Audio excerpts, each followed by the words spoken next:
estava falando, será que estamos sozinhos no mundo? A gente também gosta de tratar um assunto aqui que a gente até falou outro dia, que é o fim do mundo. Né? Por Boa. conta das alterações climáticas, a gente trouxe a Mari Krieger, que é bióloga, e a gente estava falando da ebulição global. Em que pé estamos com isso, Sergião? Então, tá complicado, né? Tá bem complicado aí, né? As mudanças climáticas realmente é um negócio seríssimo, né? O pessoal tem que pôr isso. Eu gosto de falar assim, não só eu, né? Tem um cara muito bom pra vocês trazerem aqui, o Artacho, viu? Eu trouxe ele no Ciência. Pô, deixa o nome com a gente. Vou deixar ele um dos maiores pesquisadores do mundo sobre mudança climática. É um cara aqui da USP. Um cara muito legal. Um que tem um bigodinho de cabelo branco. Acho que eu assisti alguns cortes. Ele vai em tudo, porque ele gosta de divulgar isso pra caramba, entendeu? E é aquilo, né? Nós estamos passando por um problema muito sério, né? O ser humano, assim, o mundo não vai acabar.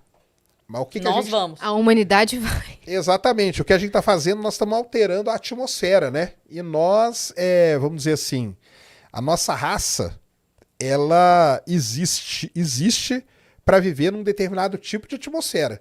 Se você mudar, nós não vamos estar aqui. Pode ser que uma outra raça venha a ocupar esse nosso lugar, entendeu?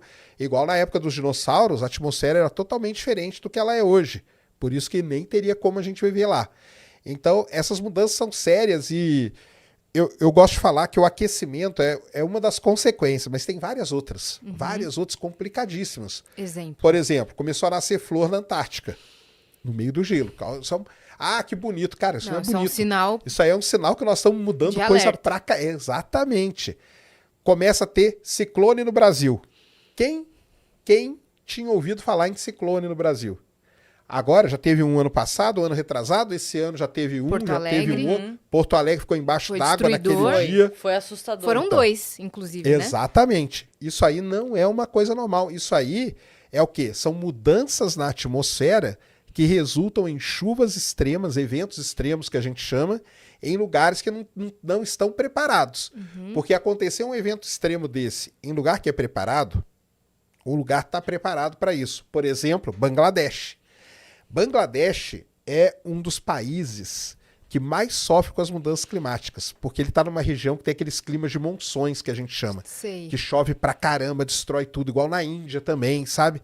E eles estão preparados. Agora, Porto Alegre não estava. Deu aquela confusão toda. Então, por exemplo, começa a parar de chover na hora certa no Mato Grosso. Nós não vamos mais conseguir plantar soja, porque a soja ela precisa de uma chuva em tal época e da seca em tal época, tudo certinho. Se você bagunça isso, não tem mais soja. Não tem mais soja, quem vive da soja lá vai para onde? Vai vir para cá, entendeu? Que é onde tem emprego, é São Paulo, Rio de Janeiro, Brasília, BH, que são as grandes cidades. As cidades estão preparadas para receber essa galera toda? Tem doenças também. Tem doença que só acontece ali na borda entre Mato Grosso e Amazonas. Tem doença que fica ali, restrita naquela região. Essa doença pode vir para cá. Nós não estamos preparados. Vai alterar tudo. Altera tudo. Então, essas mudanças é que são complicadas. São mudanças que viram mudanças sociais, culturais e tudo, sabe? Então, esse é que é o grande problema. A humanidade pode entrar num caos gigantesco. Colapso. E nesse lance de vida no universo, uma das coisas que a gente considera hoje é a autodestruição, entendeu? Então isso aí é meio que tipo uma autodestruição, é a gente destruindo a gente mesmo, né? Agora, o que será que vai acontecer aí pra frente, né? Tem esses tratados, essas coisas todas para respeitar e tudo, né? A gente tem um problema seríssimo com energia, que na verdade o grande problema da humanidade é energia, entendeu? É energia. E eu gosto de contar uma história muito legal, que é o seguinte, hoje a gente detona o petróleo, né? Petróleo é horrível e tal. Mas você sabia que o petróleo, num momento, foi a salvação da humanidade? Em que momento, Sergião? Lá no começo do século passado, toda a iluminação da cidade era feita com óleo de baleia. Era óleo de baleia que era usado. O pessoal vinha aqui no Chile, caçava aquela baleia cachalote, com a cabeçona, só pegava a baleia para tirar o óleo da cabeça dela. Depois jogava a baleia fora. Porque precisava do óleo para poder iluminar as cidades. As baleias estavam entrando em extinção. Quem que surgiu? O petróleo. Caramba. O petróleo salvou as baleias da extinção, entendeu? Então, a energia naquela época era aquilo lá. quase que deu problema. Agora com o petróleo também. Então, o grande problema da humanidade é a energia. Por isso é essa busca por... Agora vaza petróleo e mata a baleia. Quer Agora, dizer, não nada. exatamente. Agora, o excesso, mentira, não. o excesso mata, é isso mesmo. Aí acontece isso. E aí o pessoal vai. Energia eólica tem problema também. Sim. Não é uma das melhores. Ela altera o ambiente, aquela hélice lá tá mudando um monte de coisa também. Energia O que hidrelétrica. acontece? Desculpa. Qual que é a mudança? Aquela hélice lá mata pássaro pra caramba, sabia? Muito pássaro. Às vezes ela tá mudando ritmos e sentidos de migração de pássaro já. Porque eles descobriram que eles não podem passar ali no meio, que eles vão ser decepados, entendeu? E isso altera também. Altera o ambiente, porque elas são colocadas no fundo do mar. Aquilo ali dá uma alterada. Não é um negócio totalmente limpo. Entendi. Entendeu? Entendi. É lógico que é melhor, mas não é totalmente Sim. limpo. Hidrelétrica também. Para ter uma hidrelétrica, você tem que inundar uma região gigantesca, né? O Lago É de uma Itaipu. opção, mas não é uma solução, né? Exatamente. São métodos meio paliativos, né? Mas aí existe a tal, né, que eu gosto de falar sempre, pessoal, que é a fusão nuclear, Fusão nuclear. que é diferente da fissão. Hoje o que a gente tem no mundo é fissão, que é você quebrar o átomo e na hora que você quebra ele, você gera energia. É bom? Depende, porque se dá acidente, né, acontece o que aconteceu. Já viram os documentários sobre Fukushima no Netflix? Esse documentário ainda não vi. Não? Bom? Vejam. Bom e desesperador. Porque o Japão teve por um triz que aquilo lá não virou um colapso do país inteiro. Eles iam ter que evacuar 60 milhões de pessoas do lugar. Acidente nuclear? Foi o acidente nuclear de Fukushima, Meu por Deus. conta do terremoto. Entendeu? Então, é complicado. Pra caramba. Aqui no Brasil a gente tem Angra 1, Angra 2 ali. Essa é a fissão nuclear. Essa é a fissão. Você quebra o átomo. Na hora que você quebra ele, você gera energia. E a gente tem a fusão. A fusão é quando você colide dois átomos. É o que acontece dentro do Sol. O Sol ele está fundindo átomos de hidrogênio, produz um átomo de hélio. Só que nesse processo, você gera energia. Entendeu? Então você consegue pegar a energia da fusão nuclear. Essa é limpa. Essa é 100% limpa. Essa não traz problema nenhum. E é em altíssima temperatura, então. É altíssima temperatura, ela tem os seus problemas. Hoje, atualmente, a gente não consegue. A gente está gastando mais energia do que é produzida por fusão. Mas para você ter uma ideia, hoje, França, Alemanha, vários outros países da Europa, China, Estados Unidos, o maior investimento desses países é em fusão nuclear, que é para tentar resolver, porque eles sabem que você conseguiu fazer isso, tá resolvido. Aí tem a chance da gente conseguir reduzir essas temperaturas aí e voltar tudo ao normal. Porque aí nós vamos ter uma grande redução em poluentes e tudo. Porque essa energia ela não polui. Entendeu? Tem como se especializar nisso para você ser um profissional de Tem, fusão ué. nuclear? Faça física, se especialize em física nuclear. Que será necessário. Muito necessário, muito mesmo. Hoje é uma linha aí que tem muita pesquisa no mundo, é muita grana investida. Os países da Europa inteira, eles têm um projeto chamado ITER, que é para construir um reator gigantesco europeu. Porque a Europa tem um problema sério de energia. Ela tem que pegar, boa parte da Europa pega gás lá da Rússia. Aí tem guerra, o que a Rússia fez? Cortou lá. Não, falou, o presidente lá não falou, nós vamos congelar os alemães hoje. Que eles cortaram o gás, não tem energia lá. Aí os alemães foram lá e religaram as termonucleares, que é terrível, que é queimar carvão. É pior do que queimar petróleo, entendeu? Que é direto da atmosfera mesmo. Então, esses países europeus, eles se juntaram, criaram o projeto ITER, que é para construir um grande reator de fusão nuclear. A China tem um que é chamado Segundo Sol. É legal pra caramba o nome, porque é o que acontece dentro do Sol. Quando o segundo sol chegar. Quando o Cássia segundo Eller- Sol chegar. Cássia É isso Eller aí, já sabia, Cássia Eller é? profética. Profética. Ela estava muito à Profética. frente de seu tempo. Isso mesmo. E nos Estados Unidos, eles fazem fusão com laser, que é um negócio sensacional. Caraca. Que eles pegam um laser de altíssima energia, jogam num elemento, e na hora que aquele elemento vai ser destruído pelo laser, os átomos ali no momento eles se fundem, e aí eles geram energia. Isso aí foi um físico na década de 60 que descobriu, e esse laboratório é o único até hoje que conseguiu gerar energia positiva. Um pouquinho, mas já conseguiu. Então os Estados Unidos está bem avançado. Ele está avançado nisso. Tem muita startup nos Estados Unidos hoje para fazer reatores pequenos de fusão nuclear também. Então tá aí. A salvação, e não estou falando só o pessoal, você só fala isso. Eu conversei com o Artacho aqui e conversei com o Galvão, que é o presidente do CNPq também. E nós concluímos, no alto da nossa pedra, tô brincando, nós concluímos que é a salvação da humanidade, é isso aí. É a solução. Essa é a Porque solução. muito se fala também sobre o cânhamo, né? Que é aquela planta e tudo Sim. mais, como solução.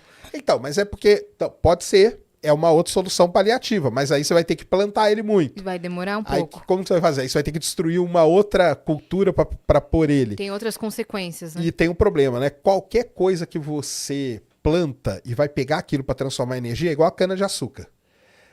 Vai gerar algum resíduo. O grande problema de geração de energia são os resíduos. Então você tem resíduo nuclear, lógico que é o pior de todos, né? Mas o resíduo do petróleo, que é jogar gás do efeito estufa na atmosfera, entendeu? Então todos eles têm uma coisa, a fusão não tem. Entendi. Entendeu? A fusão ela não tem, ela é limpa, ela não... Deu problema? Vai lá e puxa da tomada. Reator desliga, acabou. Entendeu? Agora, nós vamos viver sem petróleo? Não vamos também. Não é porque eu trabalho com petróleo, não que eu estou defendendo, não. Mas não tem como viver sem petróleo hoje. Porque, por exemplo, aqui nesse estúdio, quase tudo aqui é feito à base de petróleo. Entendeu? Então, mas dá para reduzir muito as emissões de gases. Sim. É essa que é a grande luta. É reduzir a emissão de gás. Então você pega, substituir transporte público por ônibus elétrico. Aqui em São Paulo já está tendo, né? Já. Vocês já viram? Ônibus 100% Sim, elétrico. já vi. Tá em teste tudo.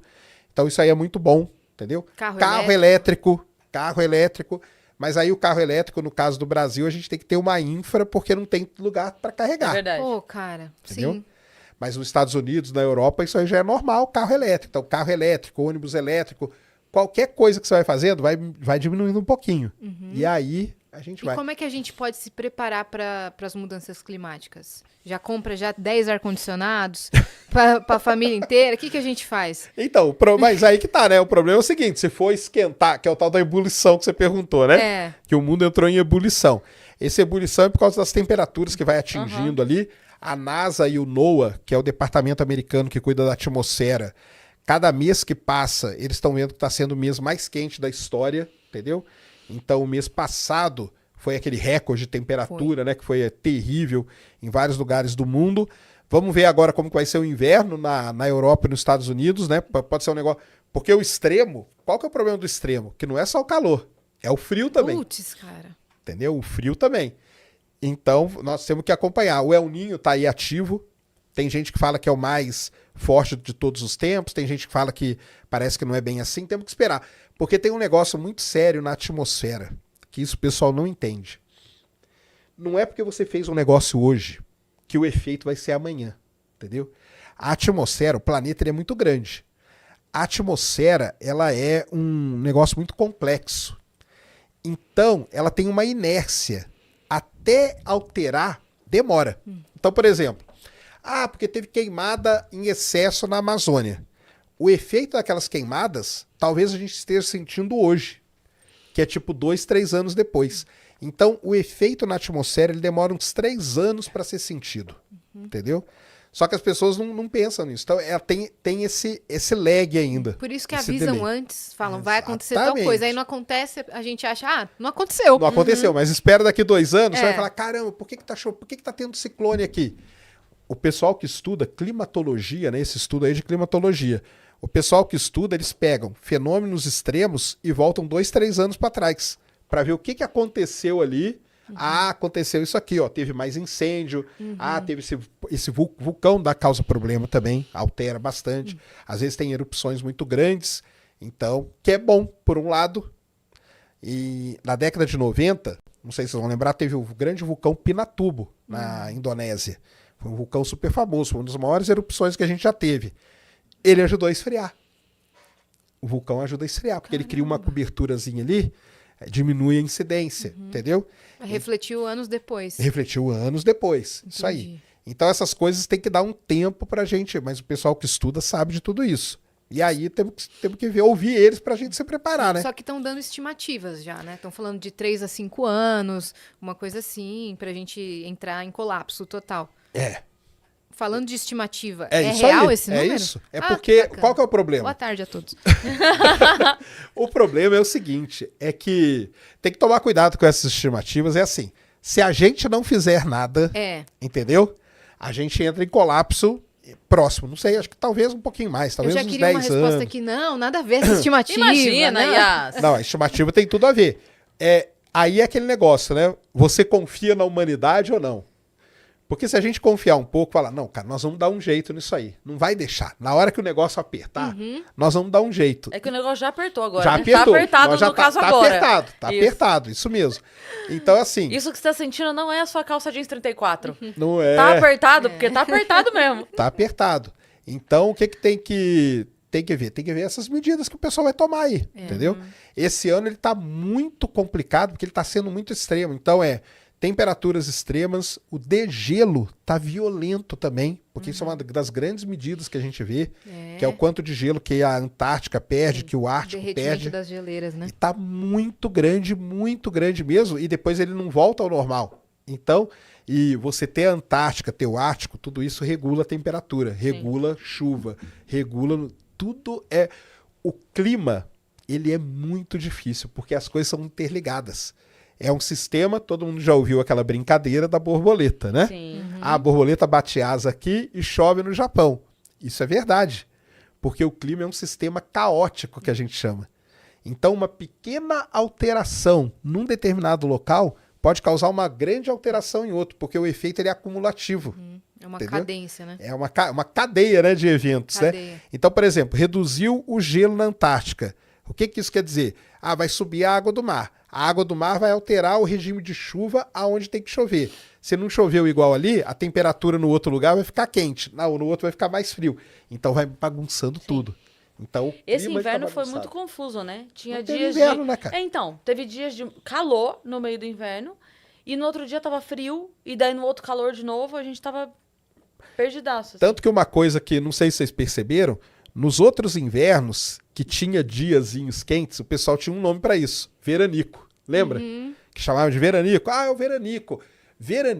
Antigamente não existia. De repente o veranico começou a ser uma coisa normal.